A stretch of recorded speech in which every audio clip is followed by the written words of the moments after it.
السلام عليكم ورحمة الله تعالى وبركاته. بسم الله الرحمن الرحيم. الحمد لله رب العالمين، وصلى الله على سيدنا محمد خاتم الأنبياء والمرسلين إمام المتقين وعلى آله وصحبه ومن اتبع هداهم إلى يوم الدين.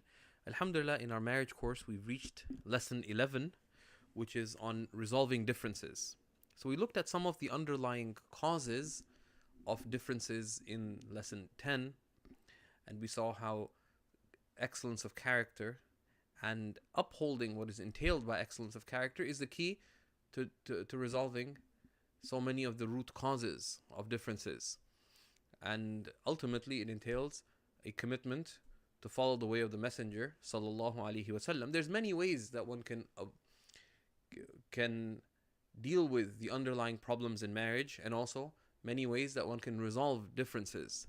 But what we're trying to do here is to look at some of the underlying principles and teachings of the Prophet sallallahu alaihi wasallam, whose example and way is the most beautiful and most virtuous and most excellent of ways, as Allah subhanahu wa ta'ala tells us in Surah Al-Ahzab, that verily you have in the Messenger of Allah the most beautiful of examples for whoever seeks Allah and the last day. Right?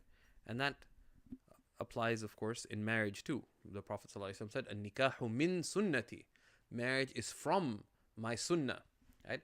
And that has many implications. It has a legal implication that it is from the matters that Allah subhanahu wa ta'ala has called us to seek in life, right? And that is from the prophetic path to Allah subhanahu wa ta'ala.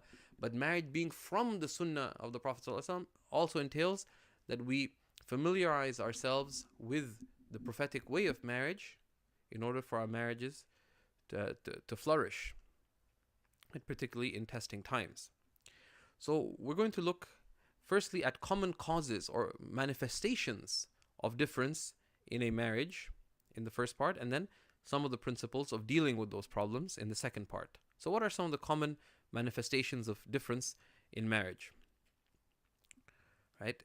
And in all of these, the same key applies that we talked about in the previous lessons about upholding good character, right? That these are symptoms of problems with upholding good character when problems arise with this. One of the most basic problems in marriage occurs when it comes to financial matters, right?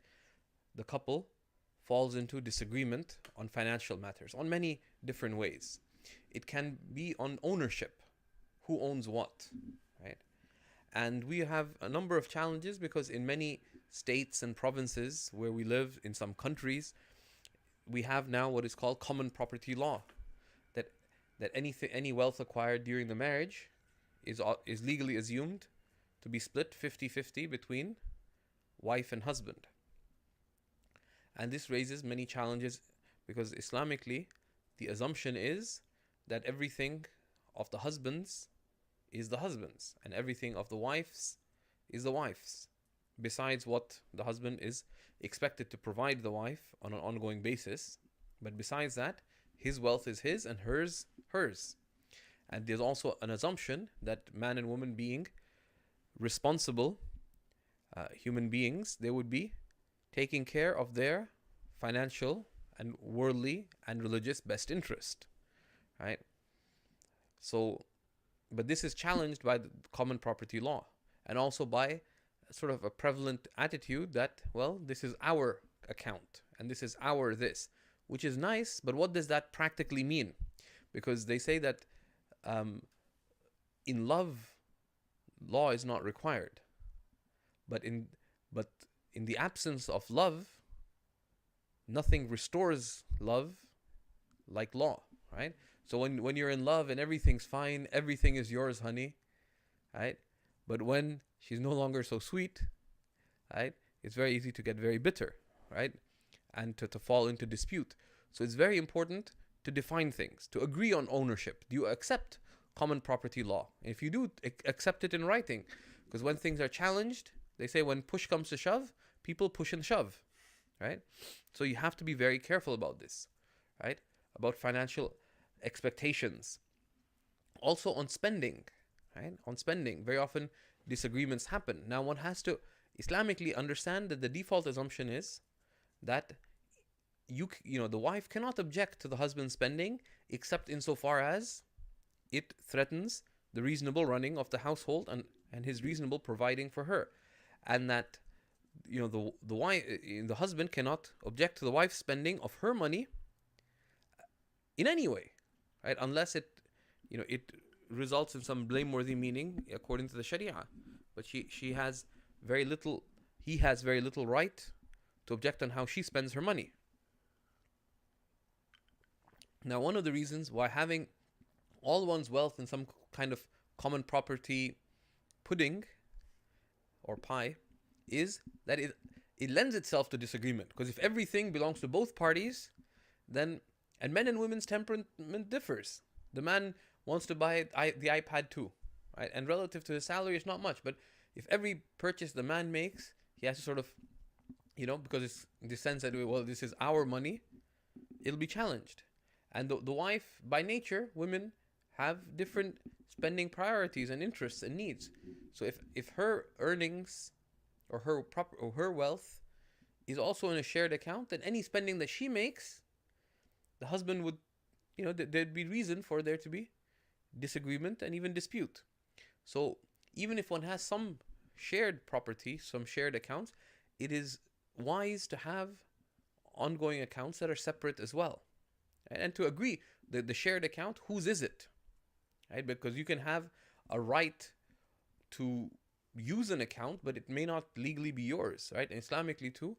So it's best to have these things in writing. So you may have a joint account, and there's many reasons why, because both parties can then deposit money, withdraw money, etc. from that common account. But to make it clear, does it belong to the husband or is it shared 50-50? But also to have separate accounts. So, and those accounts and one's earnings should be kept separate, right? Unless they define some amount, or either separate or at least to have some discretionary personal account where neither party can object to the other.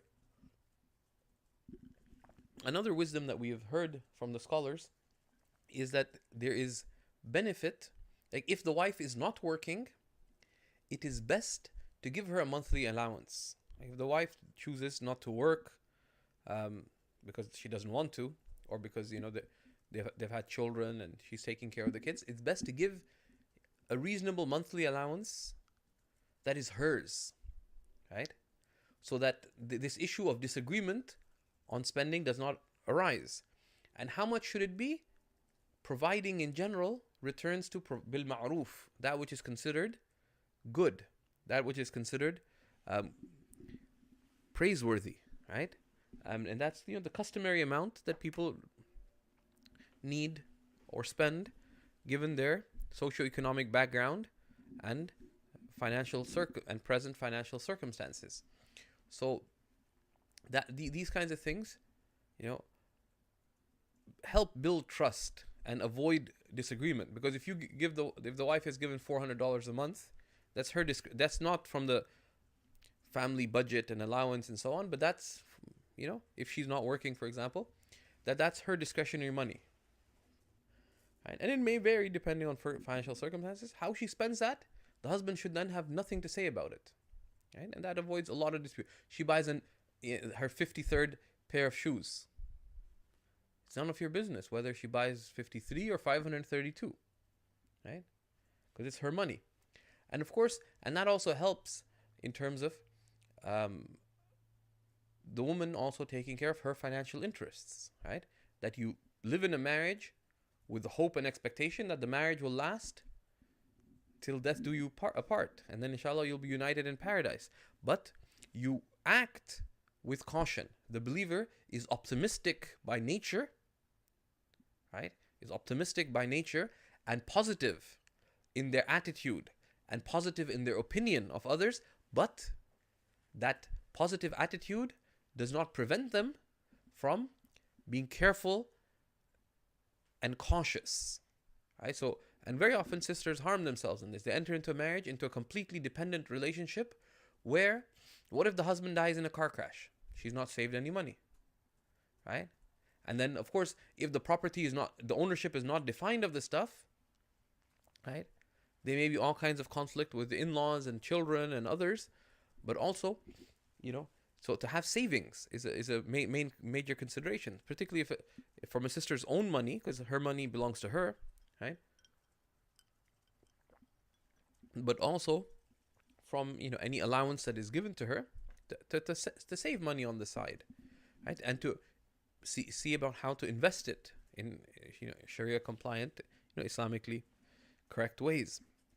So in financial matters, one should have definition, clarity, and also a definition of ownership, of allowances, etc. But also to look at one's best interests as a couple, but also so that one does things in ways that distant dispute and disagreement, but also that safeguard a person's personal interests, right? Immediate and long term. رَبَّنَا آتِنَا فِي الدُّنْيَا حَسَنَةً. O Lord, grant us the good of this life. Preserving one's worldly interests is a major Sharia consideration, and this is an important part of the teaching that the Prophet ﷺ gave women, right? To have one's financial security, it's up to you to ensure that, right? And in that, you're hopeful for the best in the marriage, but you're cautious and you prepare for realities that can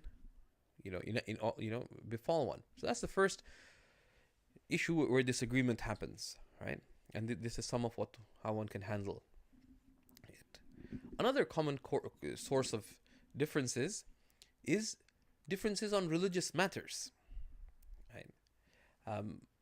One person may suddenly become much more religious than the other, or one may start struggling with their deen, or as they live their marriage, their religious understandings may drift apart. One may become much more cautious, the other may become much more expansive, so to speak, in their religious understanding, right? And firstly, you have to understand that you are not the Lord. Only Allah is. You're not running the world, nor are you in control of the household. You do not drag people in chains to paradise. If your husband has stopped praying 5 times a day, you have to understand what is your responsibility. Your responsibility is not to raise your index finger and scream ittaqillah, right? But rather, right, what is your responsibility? You need to understand that, right? Your responsibilities in religious matters is to command the good with the principles of commanding the good, which is when someone is likely to listen, it is obligatory to command the good. When you're hopeful that they'll listen and you have reason to be hopeful, it is highly recommended that you command the good. When you're not sure whether to command the good or not, you should pause and consider before saying or doing something. But when you have reason to fear that it'll make things worse, either with respect to the matter you're dealing with, or more generally, then it may be disliked to command the good. And in some situations, it may be haram to command the good, such as when doing so will cause greater harm. So if someone starts missing prayer, but if you start correcting them too hard, too often, they'll be turned off even further from religion, and they won't want to pray any prayers, right? So that's why first, so that's the breakdown of when one commands the good. But with that, one has to understand that you only command the good and forbid the wrong on matters that are clearly agreed upon, that are known to be of religion, that there's not difference of opinion amongst the scholars. So let's say your wife buys a camera and she starts taking pictures of of everything around her, and you follow the fatwa that you don't want pictures in the house, right? Now, this is a matter of difference of opinion, right? And one has to understand that commanding the good and forbidding the wrong only relates to matters that are differed, that are clearly agreed upon. Matters that are differed upon, and differed upon amongst whom? Within the mainstream of Islam, right? In the Sunni tradition, between the 4 schools of Sunni Islam, or established opinions within these schools, right? And if you don't know, you ask. The fact that you don't like an opinion, or it seems lax, or it seems this, or it seems that, Well, the alternative is to have dispute and conflict in marriage, right? So you have to be able to accept differences. You may not like something, but you have to accept it. You are not the spiritual guide of your spouse. So if your husband doesn't get up for tahajjud, you can't argue with them about it because they're not doing something that's wrong. I mean, technically, even if they leave the obligatory, you can't fight your spouse on religious matters. Your responsibility is on things that are completely wrong with your wife or with your husband to command the good, but to do so in a good way, in accordance with the dictates of what is good character and with the gentleness and also the respect that is entailed. Or if it's matters related to virtue and vice, to matters that are recommended or disliked, your responsibility is nasiha, is sincere counsel. And sincere counsel is not just to say something that you should do this, right?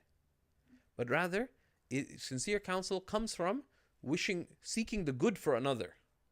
So if your husband's becoming less religiously committed, you're not just a fatwa shooting machine that you should be praying duha. Why don't you do this? Why don't you do that? No, you're supposed to give advice in a manner that will be effective in conveying good to them and inspiring them to the good. And most of the time, this is done in a gentle, indirect manner, gradually, right? And you have to also understand that some differences, you just have to let people be. You have to let people be, right? And change comes gradually and with gentleness. The Prophet ﷺ said, Allah is gentle and He loves gentleness, and He gives for gentleness what He does not give for harshness nor for anything else. If you want your wife to change, if you want your husband to change, be gentle with them. Each of you is a shepherd, and each of you is responsible for their flock. So you have a sense of responsibility with respect to the good for your spouse, but it needs to be conveyed in a gradual way, in a gentle way. It's best done in an indirect way, such that the good should come from their own motivation. They shouldn't be doing the good just because you're telling them to, but rather the intelligent spouse inspires their husband, inspires their wife to do the good, such that they feel it's coming from their choice, right? And that's how the Prophet ﷺ inspired the companions, radiallahu ta'ala anhum. A third common source of problems in marriage are relations with family and in-laws, right?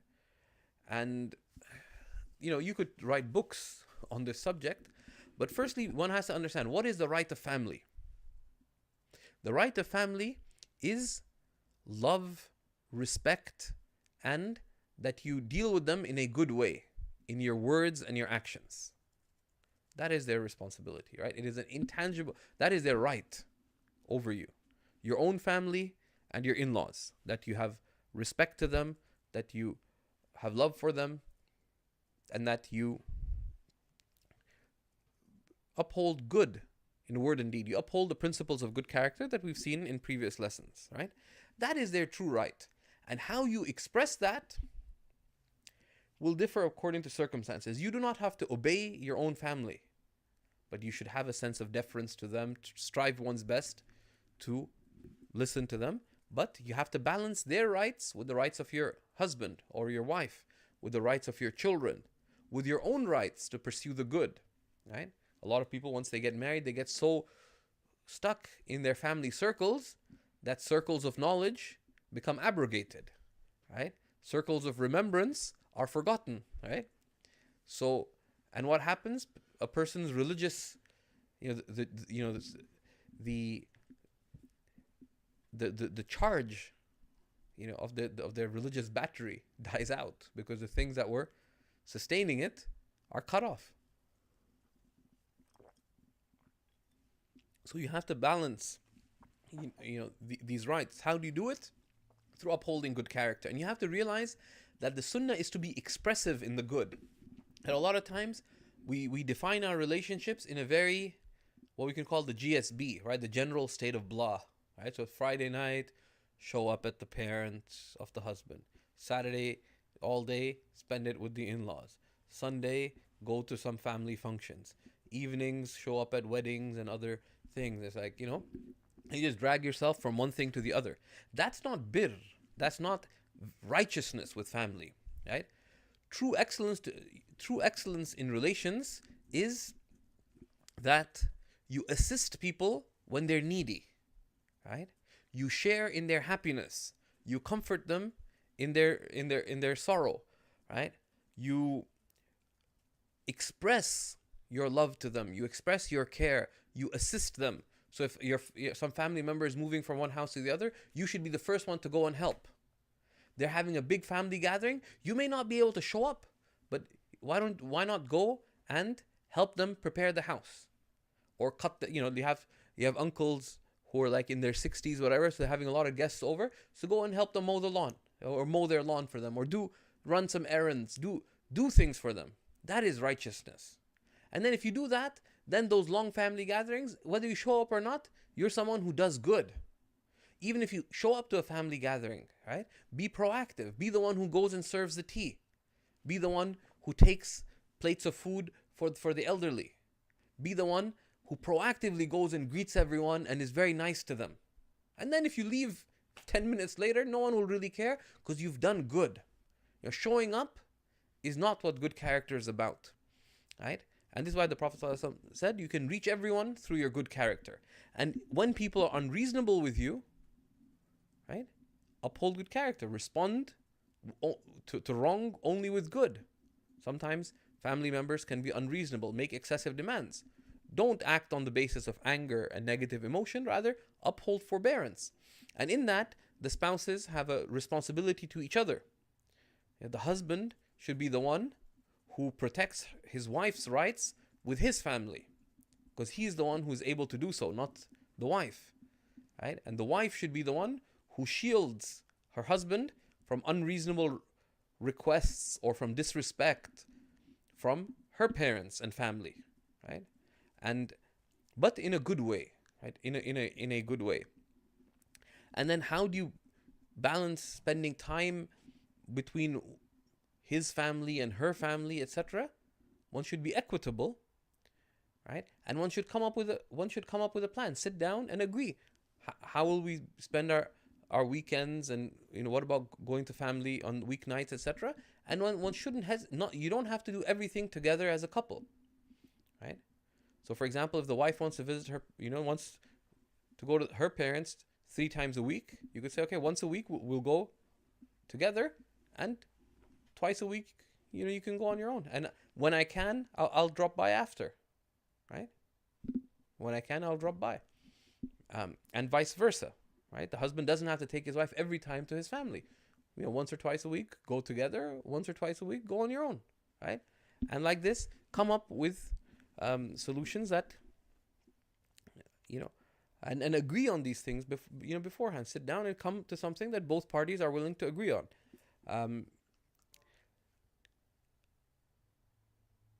Another very common source of problems in marriage, and this is the fourth thing, is work. Whether the wife can work or not. And a lot of times, especially when trouble happens in marriage, the husband decides to exert his authority and say, well, you can't work, or I insist that you stay home. And she said, no, I'm committed to this work, right? And this becomes complicated, particularly if the woman was already working beforehand, right? Or someone married a woman who's already at university in a line of study that translates into a career, right? Because that would just customary expectations are considered to be indirectly accepted, right? So if you marry someone who's got a profession, they're a teacher, they're a lawyer, right? And then out of the blue you say you can't work anymore, right? This is going, you should expect that this will lead to dispute. So preemptively, these are things that need to be discussed before the marriage takes place, right? And if the husband makes a demand like that and the wife is not in agreement, this is something that either if they can't come to an agreement between themselves on, then they have to seek counseling on how to resolve it, right? But even when you have a right, Right? There's a difference between having, and we distinguish between these levels. There's a difference between having a right and seeking a right and demanding a right and taking a right. Right? So you may have a right, but just taking it from the other person, because your right is a claim you're making on the other party. Right? It's a claim that you're making on the other party. Now, your claim is not always going to be decisive. You think it's the right thing, but the other person is in denial. Right? If they are in denial, then you cannot just take your right from them. Right? Because you may well fall into wrongdoing, either related to that matter itself or in terms of the consequent implications on the marriage itself, or in other matters. Right? You may be wronging them, and you may end up wronging yourself, your children, others. So this is why, when you have a right, seeking it is one thing. Demanding it, you have to be more careful. But just taking your right, or then sometimes you can. If a husband refuses to provide for the wife can actually go take money from the husband's funds in order to reasonably spend on the household. But that you have to be very careful about. Right? That's taking one's right. You should be very careful about that. And these things, the way to resolve them is through mutual agreement. Right? Is to come to mutual agreement, either together. If one can't, then to seek counseling. Right? But sort of imposing one's will on another when they're not accepting, that's almost always falling into dhulm, into wrongdoing. And it almost invariably results in long-term harm in the marriage that's manifest in many other ways. And this is also why we insist, right, that these kinds of details need to be agreed upon beforehand in marriage and done in writing. So, we have an agreement on that. No, you should, discuss these things out. And very often the problem isn't the actual issue that's at hand. Can she work or can she not? It may actually, you need to identify what is the actual problem. Very often it is that the husband just feels that he's not getting enough attention. But he'll express it by saying, okay, you can't visit your friends without my permission. But it's not the visiting the friends that's the issue. The underlying issue, very often it's relational, like having enough attention. Or the wife says, look, I can't stand you visiting your friends. You can only visit them on weekends. And of course, weekends is always family. So, but that's often not the issue. The issue may be that she feels neglected. Right? So you have to identify those underlying issues. A fifth problem that often happens that causes problems in marriage is obedience. Right? The idea that the wife must obey her husband. And there's difference of opinion within the scholars about this. We've touched on it a little in previous lessons. There is a position in the Hanafi school that the wife must obey the husband in all permitted matters related to the marriage. And that is an opinion. But that is based on custom and societal norms. However, most major scholars say that the other opinion within the Hanafi madhab, which many say is the original opinion of the school, is no, that this obedience is not wajib, but rather it is recommended. It is recommended for the wife to defer to the husband, right? If he makes, in his, if he insists on something, that it's from the sunnah that she defer and obey. However, they say that this is not obligatory and one of the reasons this opinion is chosen because very often men are unreasonable in their requests, excessive in their demands and expectations, right? And our religion is a religion of balance. So and something that is not your obligatory, is not your right, you cannot demand it from another, right? So, and the majority opinion, not just in the Hanafi school, but in the other schools, is that the wife is not obligated to cook and clean. If she does, it is recommended for her to do so, but it is not an obligation. So if he says that today, can you make mulukhiyah and maqluba, right? Or make biryani and make some chapli kebab. She doesn't have to do it. Right? If he really wants it, he can buy it. Right? It's not, you didn't hire a servant, you got a wife. It is recommended for her to obey him. And it's recommended for him not to make unreasonable demands. Right? But if he insists, legally, she has the right of refusing. But how can a marriage last in that kind of way? Where either if the husband becomes excessively demanding or the wife always refuses, or vice versa, right? The wife is always making demands, right? Rather, the husband has to realize that he can request, but not demand. And if someone does not do what you request, you don't have right of reprimand over them.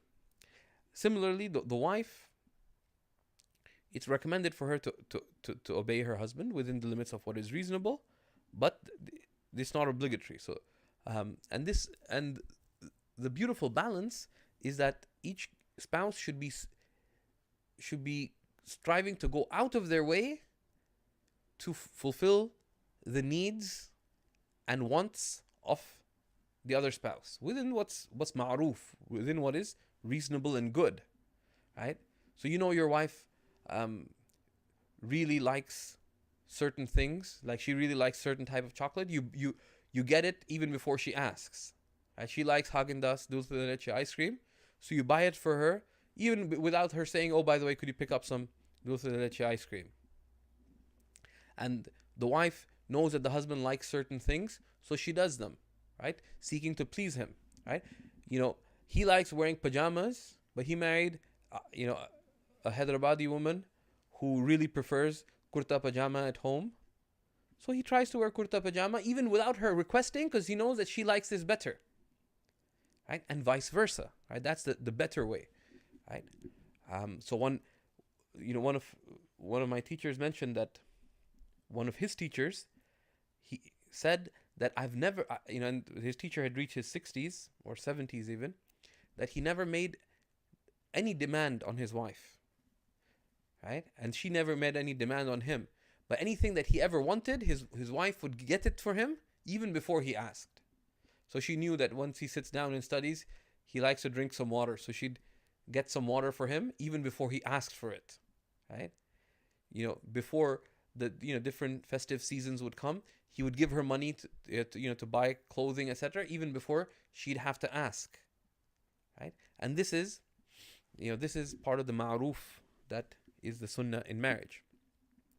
Another source of a lot of problems in marriage is sex, intimacy, and love, right? Sex is one of those things that everyone talks about, but most people don't get enough of it, right? And there's all kinds of complication to this, right? And we talked in previous lessons about the right to sex, to sexual fulfillment, which both spouses have, and demanding it, but the distinction that one can demand that, but one cannot force, right? One cannot force oneself upon one's spouse. And we distinguish between that. Now, if disagreement happens on these things, there's a few things. One is to be very practical, right? A lot of people have these fantasized views on sex, right? That you have to be in the right mood, and there has to be like a 2-hour prelude to it, and there has to be a candlelight dinner and this and that. And yes, that has its place, but but this is a human need, and if your spouse has that need, part of that wanting to fulfill the need of your spouse, you fulfill their need even before they have it, even if you're not in the mood, right? You may have telltale signs that your wife seems to want physical relations, so you initiate it for her sake. None of you believes until they wish for others as they wish for themselves, and then and if one does that, then then your spouse is that much more likely to reciprocate. When that reciprocation does not happen, or when there is varying demands, one should sit down and discuss, and we'll look at how one deals with differences. But the simple thing is to come up with a plan. Come up with a plan. Then let's agree, because people are busy, they have different schedules. Once one has kids, there's challenges, right? So what does one do? Just come up with a plan that, okay, depending on how long you've been married and this, that, but they say, whatever it may be, every other day, 3 days a week, 2 days a week, have a plan, right? And just go with it. So you define a minimum that whatever else happens, Mondays and Saturday nights, we have an appointment, right? And then if other things happen, ahlan wa sahlan wa marhaban, right? And this is part of the straightforwardness of the deen, right? And but also see what the needs of the other spouse are, and understand, learn about intimacy, and learn about intimacy and how it works. Now we have a challenge that a lot of the modern literature on this is shocking and bad, but there are good books on the subject that are dignified, that are decent, and perhaps we can share the names of some titles in the forum. Mufti Muhammad ibn Adam's work on sexual relations in Islam is an excellent book. There's a lot of detail. You may not be that interested in knowing about sex toys and all kinds of other, and using different types of masturbatory equipment on your spouse, and he could go, because it's someone has to clarify these issues and people ask, but he gives details all that stuff, but also what are the sunnahs related to sexual relations, right? And also part of this in a more in a broader sense is that it is a sunnah to be emotionally expressive and physically expressive to one's spouse outside of sexual relations, right? And this is very important, and a lot of people are way too restrained, right? But with warmth, to tell one another that that you love them, right?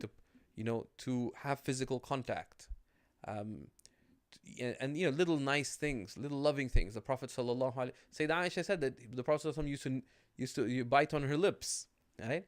That if she drank from a cup, he'd take the cup sallallahu alaihi wasallam, turn it around, and drink for where she drank from, right? He'd do a lot of little things for her that were expressive of love, right? And this creates that emotional bond that facilitates one's physical needs as well, right? And he said that that physical relation should be preceded with messengers, right, which are sweet words and loving contact, right? And that's both in the immediate prelude, so to speak, to the relations, but also more generally in one's relationship, right?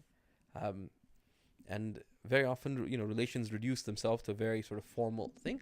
But at the same time, if the husband comes home and he asks that, can we please, or just, starts initiating things, then one should be giving to one's husband. One comes home and one's tired and so on. The wife seems to be, there's cues, etc. One should learn also what what they call bids for whether emotional attention or physical attention are from one spouse, and one should, if one spouse makes a bid, one should fulfill it, whether it's for attention or for emotional or physical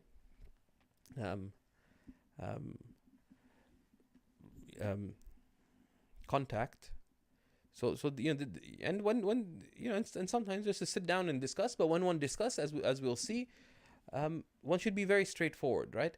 And one should deal with how to improve things going forward rather than discuss what the problem is, right?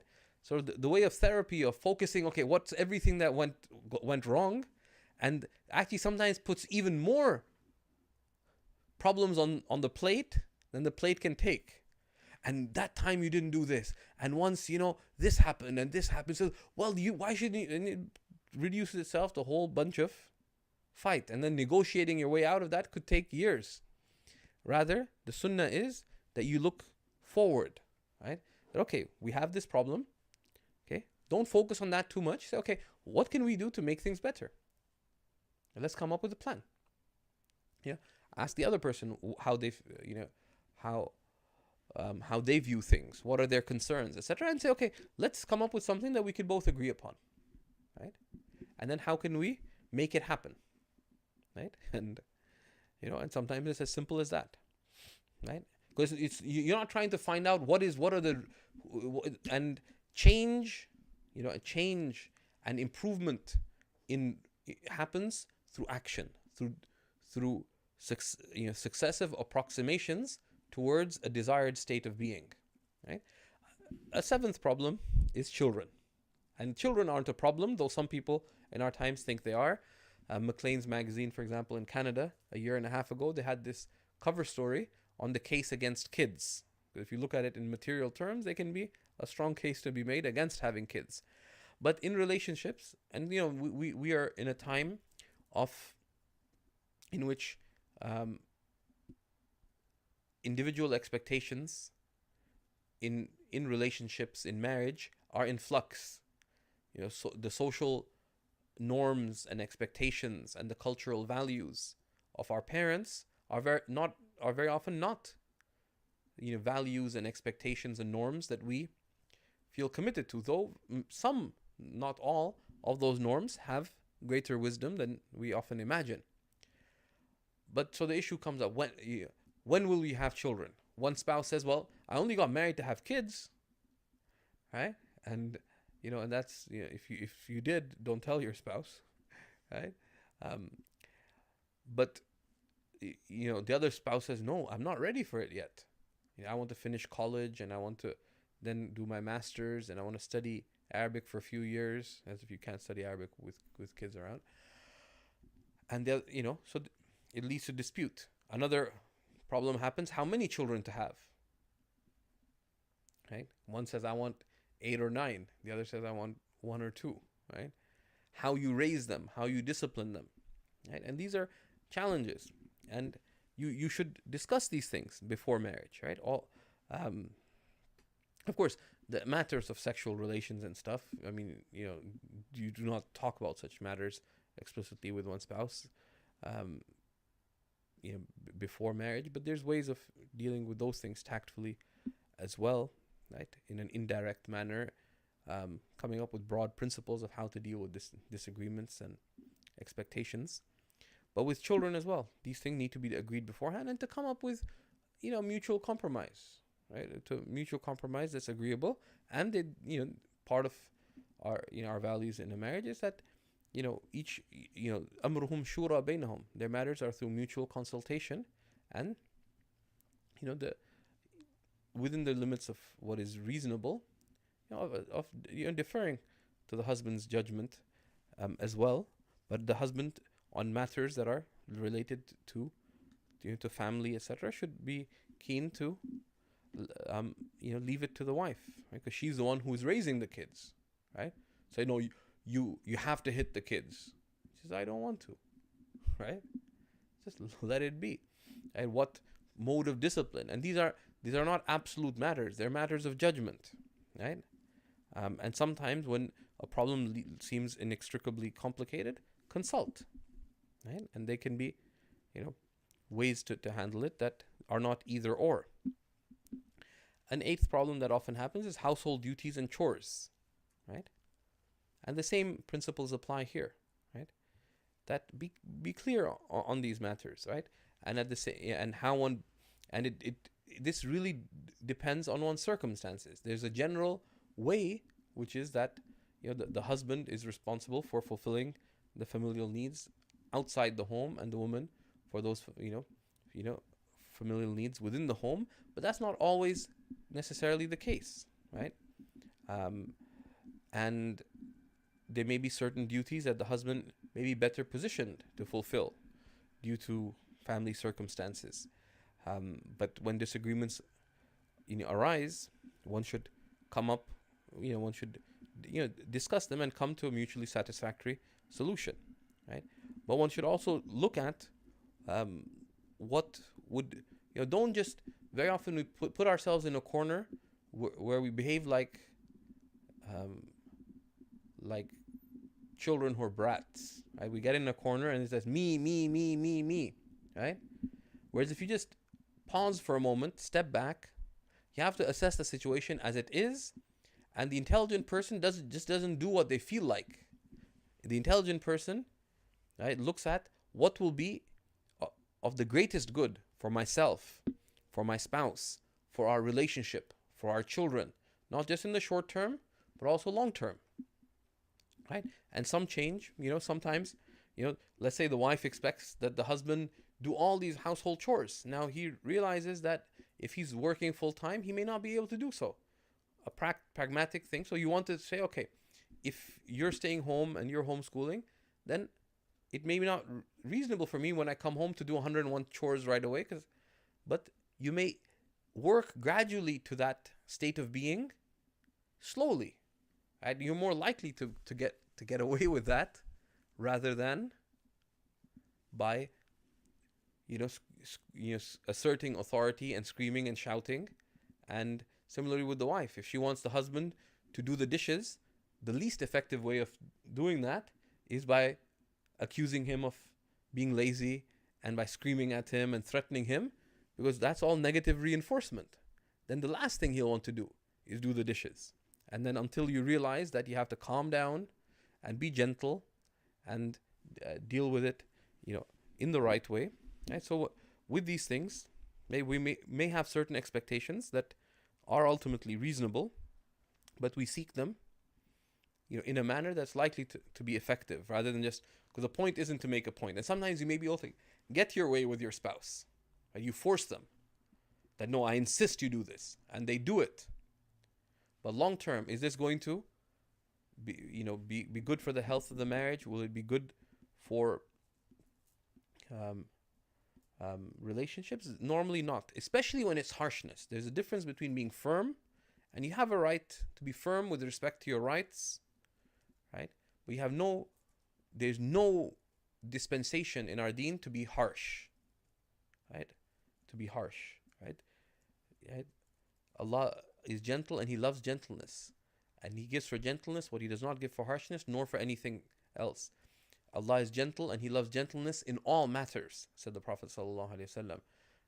Gentleness is not found in anything except that it beautifies it, that it makes, and gentleness is not taken out of anything except that it leaves it ugly. Right? It's like, gentleness is the soul of relations and conduct, and it applies to these matters as well. The Prophet ﷺ at home used to assist his family. Of course, they did the bulk of the chores at home, but he used to help his family. He used to help out and be of assistance, and he used to take initiative himself with cleaning, with repairing things. But that's not what he was doing all the time at home. He was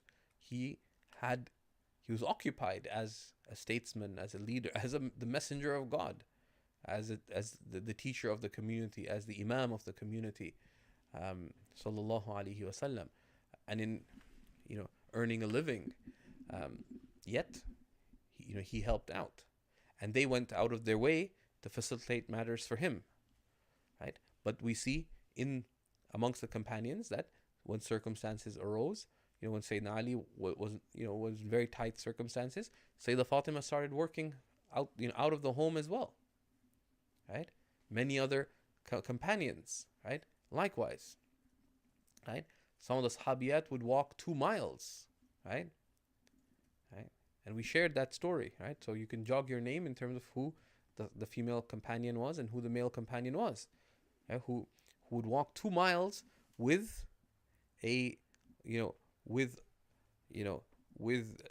like a bucket of dates on her head.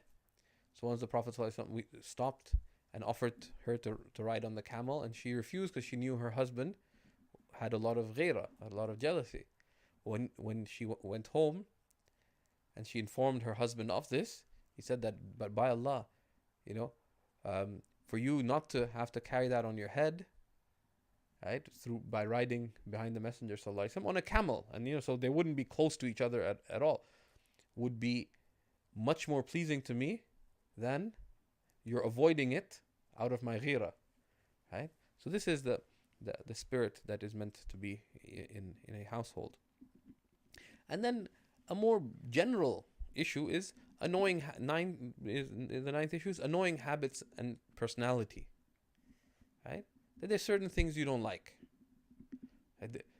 Your husband snorts when he laughs. Is it haram to snort when you laugh? No.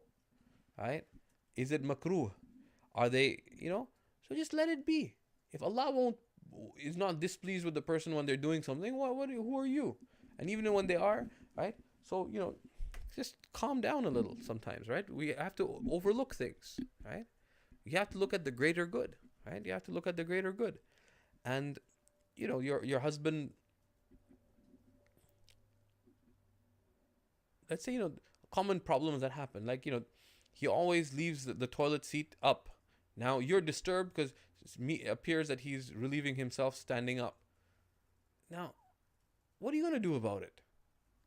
Like accompanying him to the washroom and forcing him to sit down? No, right? Right? Certain things change gradually, and we also have to realize that certain, things that you find annoying religiously, they're symptoms of perhaps a lack of, religious inspiration. So it's better to indirectly facilitate good company, indirectly facilitate religious inspiration, rather than to deal with the specific problems, right?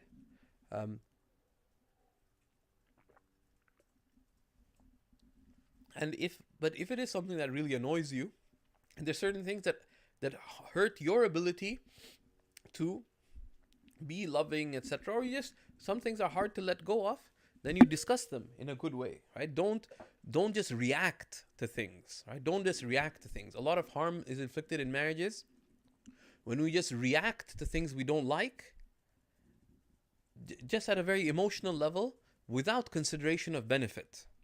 Whoever believes in Allah and the last day should say the good or stay silent.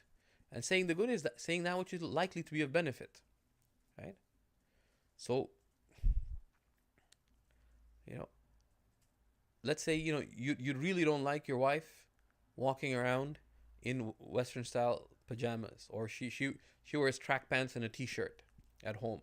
And you really don't like that because you like her to wear the same things that your mother and sisters wore, of Damascus style home gear, whatever it might be, right? So you want her to wear that. Now, if you demand it, you find her wearing a t-shirt annoying, right? And this and that. And that's not your ideal. Now, if you demand it, most people will have an egotistical response. If you force them to do something, what's the natural response? To resist. But if you do it lovingly, maybe you give a gift and, you choose the right way, and gradually, through positive reinforcement, change comes. Yeah?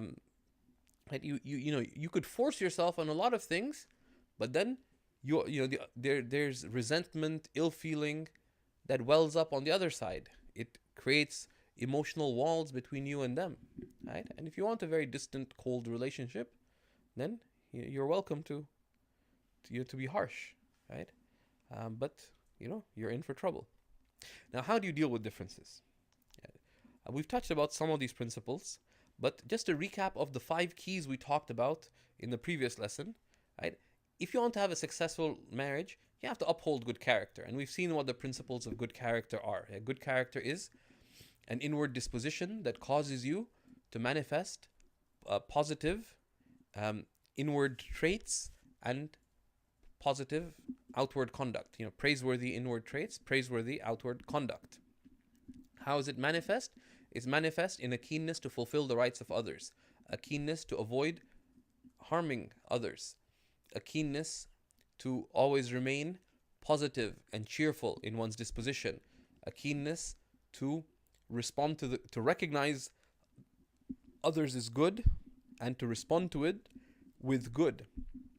And it is manifest most critically in responding to a keenness to respond to the wrong of others with nothing but the good. Right? So, and we took examples of that and detailed that. But that's the first key. The second key, which is very closely related to upholding good character, is that you must avoid anger and you must control anger. Avoiding anger is the best thing, right? Because that's like you get into cruise control, right? Avoiding anger, this is what is forbearance, which is what the Prophet ﷺ referred to as being the best of good character.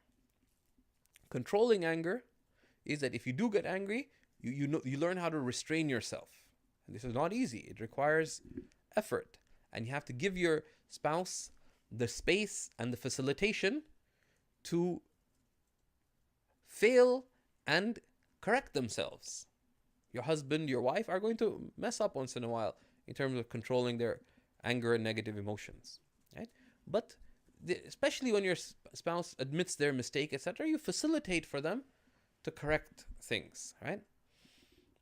Never speak out of anger, and never respond to others' words out of anger, and never act out of anger. Like that, smashing that, smashing that, like you're kicking the door, slamming the car door, all these kinds of things. It's like dropping a missile on your relationship, right? It's going to be ugly, right? And these things leave long-term scars. So you must have good and restrained speech.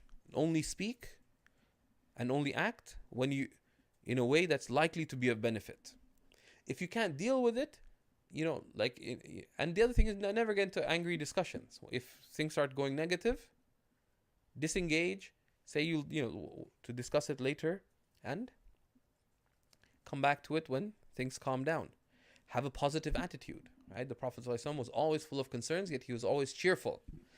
And part of having a positive attitude is to have the right character traits, that you interpret people's actions in a good way. You give them the benefit of the doubt. You don't hold rancor and envy. You don't give bad interpretations to their actions. And have a good opinion of them. Don't never doubt someone's motives. Even if someone does something wrong, you assume that it was a mistake, that they were forgetful, that it was weakness, right? That wasn't deliberate, right? But of course, that does not prevent one from acting out of caution and seeking redress, but in the right way. So these are 5 keys. And then, how do you resolve differences? Firstly, the first thing is, be willing to overlook mistakes and faults. Right? This is from excellence, from ihsan. Particularly when something was a mistake, it was out of the ordinary. It wasn't.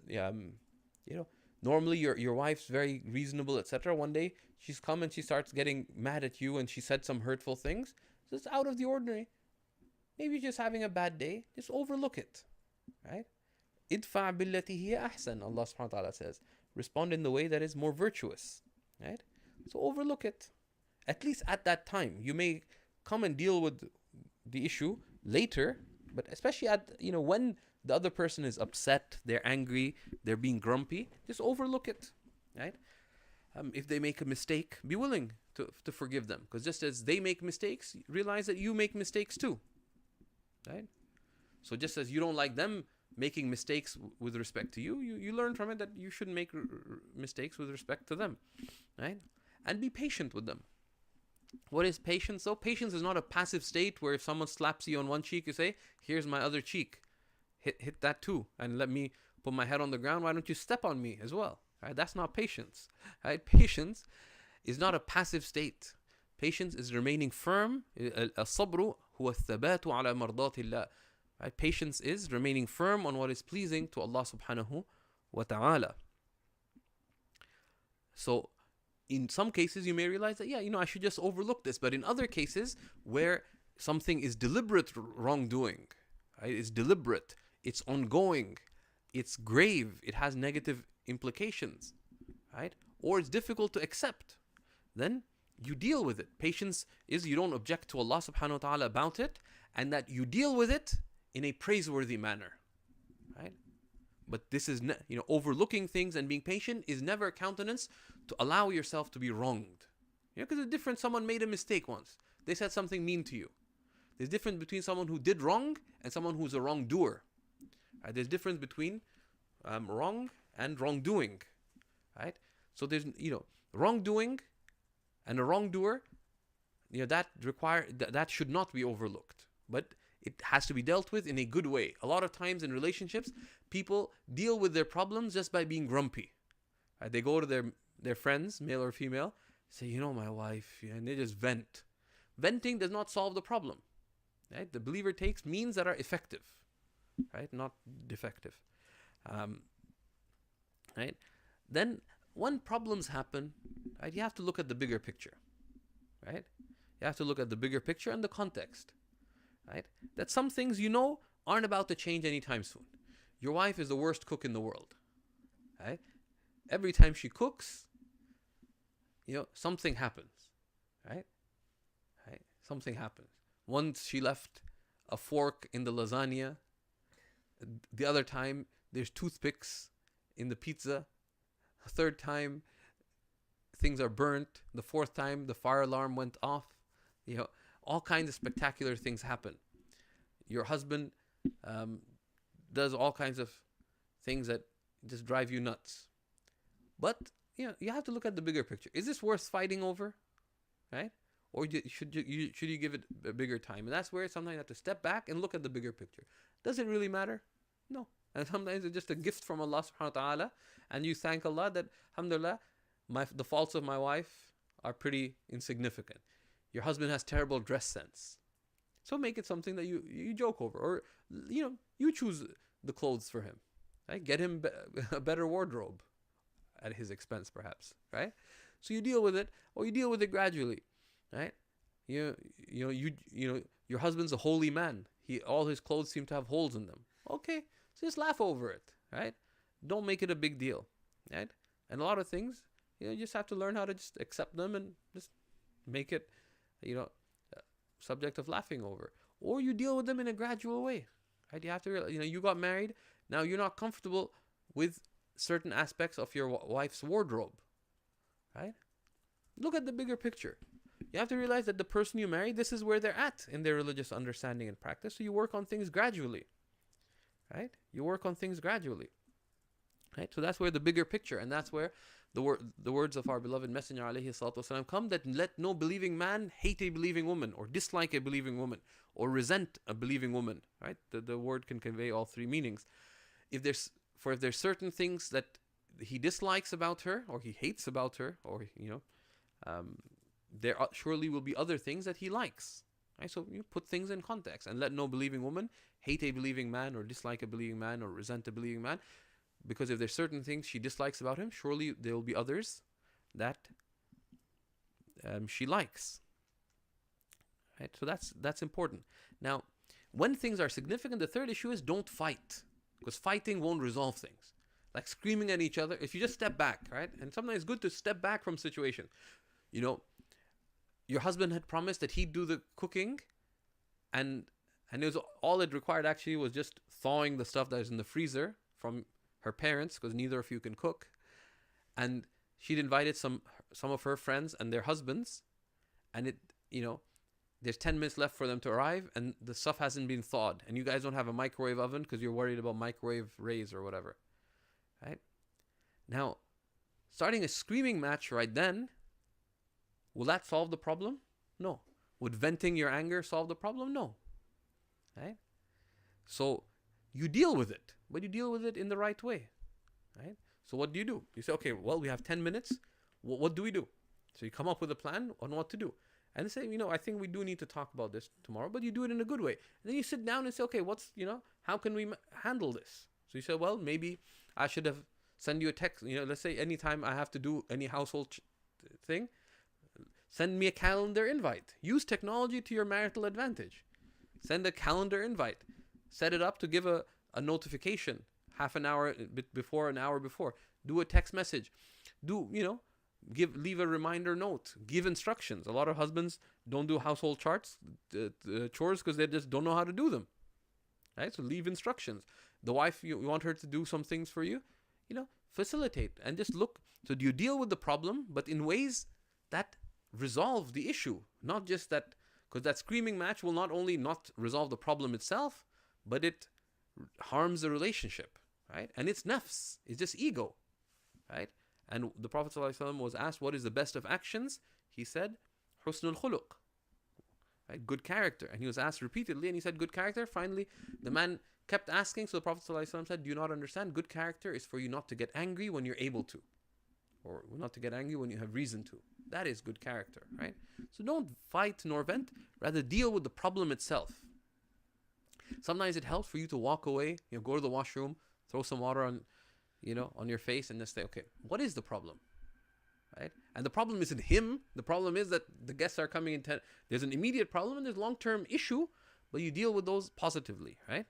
And that's from doing the good or remaining silent. So how do you do it? The fourth issue is discuss things positively. When a discussion comes, don't focus. Your husband didn't thaw the food. Why didn't you thaw the food? Now, are you trying to have marital philosophy, right? To ask the why questions. Why didn't you do it? Well, have husn dhan, then it's a mistake, whatever. But the point isn't to discuss what happened, right? Because it happened, and that's not the prophetic way. Right? Rather, you focus forward. How can you improve things? A very simple example of this is how the Prophet ﷺ corrected the son of Salama, Umar. Right? He was a young boy, and food was presented to him, and he was eating with both hands from all over the plate, and he sort of jumped into the food, didn't even say Bismillah. Now, how would most parents correct that? They say, what's wrong with you? Of course, if you're a parent, and we'll discuss that in the parenting class, but never say that. That's a philosophical question that an adult can't properly answer. If you were asked the question, what's wrong with you? Right? It's a traumatizing question. Don't ask that of a child. Right? But similarly, why did he do it in the past?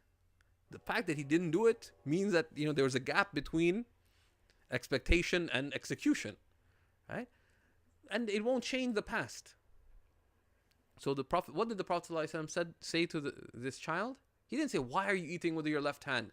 Why didn't you say Bismillah? Why didn't you eat from in front of you? Why this? Why that? No. He just said, Ya ghulam. Oh young boy. Sammillah. Say the name of Allah. Wa kul biyaminik. And eat with your right hand. Wa kul mimma yalik. And eat from what's immediately in front of one. Now if someone asks you, why this and why that? And then said, this is what you should do. There'll be a natural resentment against doing it. But if you offer a very reasonable set of suggested actions, and Ya Ghulam, when you call upon someone, there's a sense of intimacy, right? Because you've connected with them, right? Said, begin in the name of Allah. Is that reasonable? Sure. Eat with your right hand. Is that reasonable? Yeah, why not? Eat from what's in front of you. Sure. Right? And the person will be motivated to do it, especially because implicitly they'll realize they did something wrong. Right? So you have a forward focus with an attention on how we can make things better, and also have empathy for the person. Try to understand what happened. Maybe they were busy. Maybe they were dealing with an emergency at work. Like a lot of people, even when they're home, they get work calls, this and that. Maybe someone died. Maybe 101 things. So you make excuses for them, and you deal it. And you express your love and your care for them in the context of dealing with it, because that actually helps them correct their action if the correction has to come from them, right? And deal with them with a sense of mutual concern. Don't just say, okay, what can you do about making things better, but how can we make things work? How can we make things work? And that's the fifth issue, is that a couple is successful when they think not just about, each spouse thinks about their best interests, when they look at things with common concern, right? None of you believe until they wish for others as they wish for themselves, right? So there's mutual concern. Religion is sincere concern, right? So you want the good for yourself and for others. And that applies in the person's deen, right? As well, right? That you want the good for them, but how can we facilitate that together? Instead of saying, okay, you better do this and you better do that. No, how can we make things better? And many of these things can be done without even telling them, right? How can we have a family environment and social relationships and personal time that we can take care of these things, right? Realize that the bond that Allah has placed between you is love and mercy, right? So improve things in your marriage, right? That's the idea of islah, right? You see that marriage has this potential. When things are going bad, the believer builds, right? So they do islah, they rectify. And what is the glue that keeps the marriage together? It's love and mercy. وَجَعَلَ بَيْنَكُمْ مَوَدَّةً وَرَحْمَةً. He has placed between you, love and mercy, and this mawadda is this deep affection, this caring, right? And that's the context in which one deals with these things. And you look long term. A lot of things, people, you yourself consider your own faults. How long has it taken you to control your anger, if you have controlled it? How long has it taken you to deal with so many other faults that you have, or you should acknowledge that you have? And so realize that your spouse, it may be a challenge too. So you look at it long term. And people, this intrinsic state of people is weakness. People are weak, right? So be the person who facilitates strength for your spouse, right? And then sometimes you just can't figure out what's wrong. You don't know how to deal with it. And people have a number of responses to this, right? Sometimes people will just go and become bitter. They mumble to themselves, he's such a loser. It's like, this, and you're drilling away at the relationship, right? Through all this negative self-talk, right? Or you go and complain to friends, or you go and tell your parents, which is one of the most toxic things you can do, right? Or you just say, well, I can't handle this. Rather, if it's something that's difficult to reasonably accept, or it's wrong, and you don't know what to do with it, consult. Right? Consult people worthy of consulting. Reflect on it. Give it some time. Right? But consultation is one of the things we should hasten to do. But consult those worthy of consulting.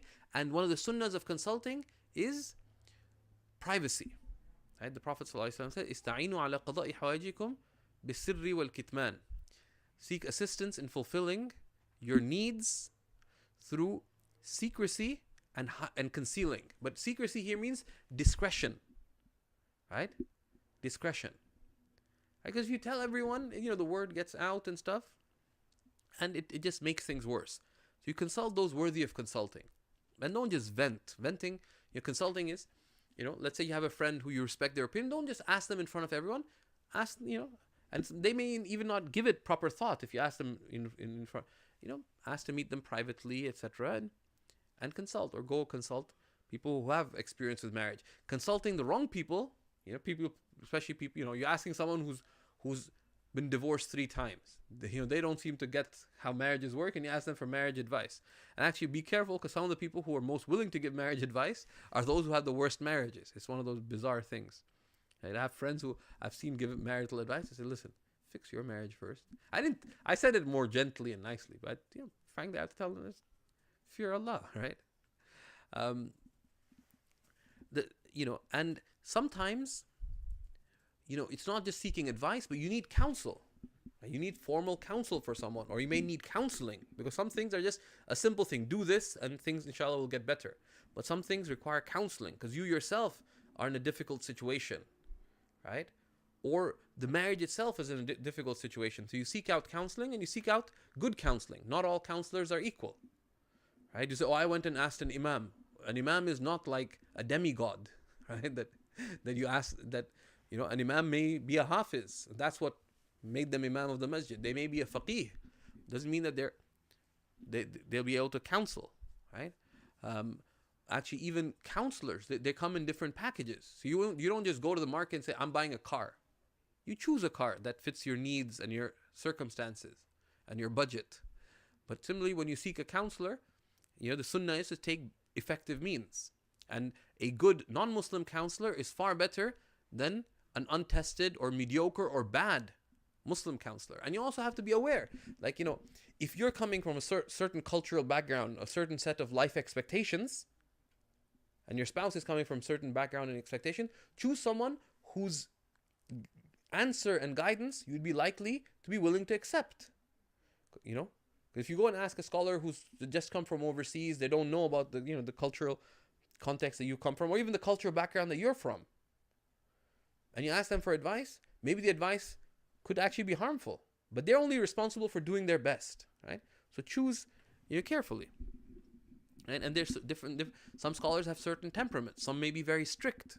Some may be very sort of no nonsense. But you need someone who's more of like a diplomat kind of thing, right? So, be careful of whom you seek for counsel. And then, we mentioned this before, don't just vent. Don't just vent. Calm down, define what the problem is, and then consider how best to deal with it. And, that's one of the advice that the Prophet ﷺ repeatedly emphasized. Then the ninth thing is that when there's problems, understand what is patience. Right? Patience is not just doing nothing. Patience is to remain firm and on what is going to be pleasing to Allah. And you have to understand about what is justice. Right? What is justice? Justice is giving others their due. Right? So you need to be just to your spouse, but when your spouse is not being just to you, you have to understand what is dhulm. Dhulm is not giving another their due. And dhulm, wrongdoing, has levels. One is to fall short from fulfilling the rights of another. Another is to deliberately not fulfill the rights of another. Another is to transgress another's rights, by mistake. And another is to deliberately transgress another's rights. And mistakes and errors, especially when they don't repeat themselves, you may overlook. But religiously, it is makruh. It is religiously disliked to allow another to wrong you. Why? Because you are indirectly party to sin. We don't blame you for it, but the Prophet ﷺ said, assist your brother, whether the wrongdoer or the one wronged. They said we understand how to assist him when he is the wrongdoer. When he is the wronged, how do we assist them when they're the wrongdoer? How? The Prophet ﷺ said, by stopping them from their wrongdoing. Because when your wife is wronging you, or when the husband is wronging you, he's hurting himself too. Right? He's hurting himself more than he's hurting you. Right? So part of our redress is out of concern for the other party. Right? So you don't allow yourself to be wronged. Right? But you see how is the best way of dealing with it. And this is a very important concept. And if it's grave wrong, it may be haram for you to allow yourself to be wronged. Right? If it's like physical abuse or emotional abuse, or it's religious abuse. A lot of spouses inflict religious torture on their spouses, right? By insisting on things that overwhelm them in their own religious practice. And safeguarding your own religion and your spouse's religion is an important concept. So you need to be aware of that. And then in difficulties, you also have to, part of stepping back, we take the means, we redress wrong, we frame the marriage in a way that preserves good and sort of keeps away harm. We also have to understand divine wisdom in tests and challenges. Difficulties in marriage are a blessing from Allah subhanahu wa ta'ala to you. Right? Why? Because in difficulty, even a fool should know that they should turn to Allah. They should express their need to Allah. They should yearn for Allah subhanahu wa ta'ala's assistance and mercy and favor. There's also an opportunity to be content with Allah and to have complete satisfaction with divine decree, and not to resent it, and not to forget one's blessings in trials. Right? Just the blessing of life, the blessing of faith, the blessing of guidance, the blessing of health, the blessing of wealth, the blessing of family, the global blessings we have, the blessings of living, being able to breathe, and all these blessings. If you count your blessings, you would not be able to. So in tests, these are opportunities of expressing all these positive traits with respect to Allah subhanahu wa ta'ala. And we'll share some resources on patience and trust in Allah subhanahu wa ta'ala and maintaining thankfulness. Right? Very often, tests are a greater blessing than blessings. And blessings are often a greater test than tests. Because in tests, it is very easy to turn to Allah subhanahu wa ta'ala. But in blessings can be a fitna. Right? Why? Because in blessings, you feel, I'm fine the way I am, and you forget about Allah. In fact, one of the biggest, I was away for 10 years, and one of the things I saw, that some of the people who suffered the most in their marriages were people who had very good marriages. Why? Because when you have a good marriage, you're like, Alhamdulillah, everything's fine, I'm good the way I am, and then the Alhamdulillah goes too, right? It's like all's well, all is well, yeah? And you just, go around whistling in life and everything's fine. You feel no need to turn to Allah subhanahu wa ta'ala to fix your relationship with Him. Right? Whereas in difficulty, right, the realization of need occurs to you. And when you realize this, as Ibn Ata'illah says, Wurudul faqat a'yadul muridin, that the descent of distress is the feasting time of those seeking God. Right? And ultimately, you don't seek distress. Right? We ask for, the Prophet ﷺ said, do not seek the meeting of your enemy, rather ask Allah for well-being. Rather ask Allah for well-being. But if distress occurs, you see the great wisdom in it. And there's a beautiful lecture by Shaykh Hamza Yusuf Hafidhahullah Ta'ala on the 17 wisdoms of tribulation, which he takes from Sultanul Ulama Al-Izz bin Abd Salam. But this appreciating of divine wisdom does not entail the not taking means. Right? So one does both. One's heart accepts everything as being from Allah. And in everything we turn to Allah, in good and in bad, in ease and in distress. Right? We turn to Allah and accept things as they come, insofar as they're from Allah. That's the eye of faith, but there's the eye of responsibility, which seeks to do that which Allah seeks from us, and that which He has commanded us, and that which is pleasing to Him. Right? So the believer inwardly is accepting, outwardly takes effective means. Right? So we ask Allah subhanahu wa ta'ala to make us of such people. And this is why marriage is half your deen. Marriage is a challenge. And why is it half your deen? Because it is a means of seeking the pleasure of Allah and of upholding good character, which shows that you are someone who is truly seeking Allah. It is far easier to claim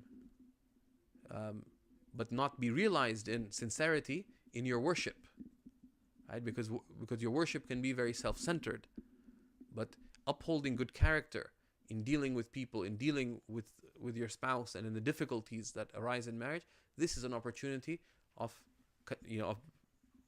expressing that you are truly committed to doing what is pleasing to Allah. You're truly committed to uphold the sunnah of the beloved Messenger sallallahu alaihi wasallam, whose essence is mercy. Right? If you want to be a successful spouse, become an embodiment of mercy. What is mercy? Mercy is concern for the good and expressing good and responding to in ways that promote good.